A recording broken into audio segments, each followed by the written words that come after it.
I wanted to briefly mention keyword density.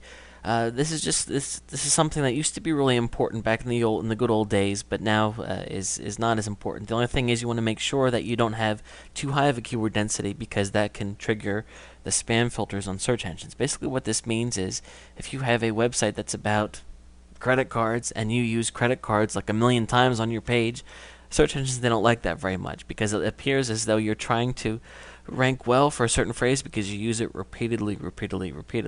So for that very reason, whenever I write an article, if I'm worried that I've used a phrase too many times in that article, I run it through a keyword density checker. Now, there are programs that you can get that do this. Maybe you already have a program that has this as one of its features.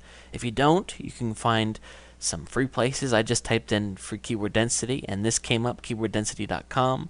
I've never used this tool, but I'm sure that it's fine. Just type in. You can actually even compare this to something else if you want to as well, and it will tell you, how high your keyword phrases are in it. So how high can your particular keyword density be? Well, I personally try to never have it be above 5%. Closer to 2 is definitely much more comfortable for me, but sometimes you can't help but have it be a bit higher. But I will not let it be above 5. So I would encourage you to get out there and check for yourself on the net and see what other people had to say about it as well. I think people are going to tell you not to get higher than 5% for sure. So just make sure, if you think that you've used something too many times, that you run it through one of these checkers just to make sure that everything's okay. And especially if you're just starting out, you might not realize how many times something is in an article, and that's why it's good to just double check and kind of see that you're writing well enough.